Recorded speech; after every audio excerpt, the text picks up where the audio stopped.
నమస్కారం అలగరి రవీంద్రనాథ్ గారు. నమస్తే అండి సిరి గారు. సార్, ఉమ్మడి ఆస్తిలో ఒకరి పేరు మీదే రిజిస్ట్రేషన్ చేసుకుంటే మిగతా సోదరులు ఎవరైతే ఉంటారో వాళ్ళకి ఈ ఆస్తి పైన హక్కు ఉంటుందా లేదా? దీని గురించి చట్టం ఏం చెప్తుంది? దీనికి సంబంధించిన లేటెస్ట్ అప్డేట్స్ ఏంటి సార్? ఇక్కడ ఉమ్మడి ఆస్తి అన్నది ఆ ఆస్తి తన తండ్రికి ఏ రకంగా సంక్రమించింది అనే దానిపైన ఇది ఆధారపడి ఉంటుంది. ఓకే. అంటే ఆ యొక్క ప్రాపర్టీ తండ్రి తన యొక్క స్వార్జితమైనటువంటి ఆస్తి అన్నట్టయితే దానికి విధి విధానాలు వేరే ఉంటుంది. అలా కాకుండా ఆ ప్రాపర్టీ ఆనువంశికంగా అంటే పిత్రార్జితం అంటాం, అంటే ఏన్షియంటల్ ప్రాపర్టీ అన్నట్లయితే దాని యొక్క విధానం ఏంటి? తండ్రి ఒక ఉదాహరణకు చెప్తున్నాను, ఆ ఇంట్లో ఉన్నటువంటి కుటుంబ సభ్యుల్లో ఒక ఇద్దరు అన్నదమ్ములు, ఒక ఇద్దరు అమ్మాయిలు ఉన్నారు. అటువంటి సందర్భంలో ఒక కొడుకు మీదే టోటల్ ప్రాపర్టీ, ఇల్లు కావచ్చు, పొలం కావచ్చు, లేకపోతే కమర్షియల్ బిల్డింగ్ కావచ్చు, ఇతరత్ర ఏదైనా ఒక ఇమూవబుల్ ప్రాపర్టీ అనేది తన పేరు మీదుగా పూర్తిగా రిజిస్ట్రేషన్ చేసేస్తే మిగిలిన వాళ్ళకి హక్కు లేదు. కాబట్టి నేను అమౌంట్ పెట్టి నేను కొనుక్కున్నాను కాబట్టి నా సెల్ఫ్ గైండ్ ప్రాపర్టీ అని చెప్పి పెద్ద కొడుకు అంటే ఎవరి పేరు మీద రాశారో అతను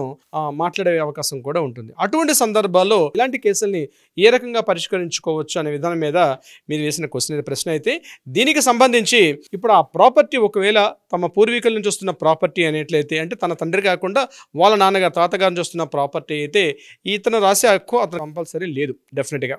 అయితే ఈ ప్రాపర్టీ తమ పూర్వీకుల నుంచి వస్తున్న ఆస్తి అని చెప్పి మిగిలినటువంటి కుటుంబ సభ్యులు ఎవరైతే ఉన్నారో వారు ప్రూవ్ చేసుకోవాల్సిన అవసరం వస్తుంది.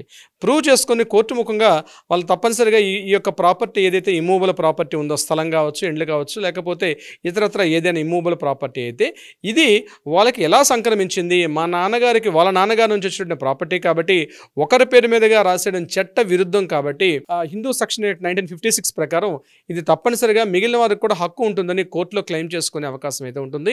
ఎప్పుడైతే కోర్టులో బలమైన సాక్ష్యాలుగానే మనం నిరూపణ చేసి ఈ ప్రాపర్టీ వాళ్ళ నాన్నగారి నుంచి వచ్చినటువంటి ఆస్తి అని చూపించగలిగితే అది మిగిలిన వారికి కూడా కోర్టు ఆ డీడ్ని కూడా క్యాన్సిల్ చేసి మిగిలిన వారికి కూడా ఇచ్చే అవకాశం ఉంటుంది. కానీ ప్రధానంగా గుర్తుపెట్టుకోవాల్సింది ఇక్కడ ఏంటంటే ఆ ప్రాపర్టీ అతనికి తమ పూర్వీకుల నుంచి వచ్చినట్టుగా చూపించుకోవాల్సిన అవసరం వస్తుంది. ఇక నెంబర్ 2 కేసు విషయానికి వద్దాం.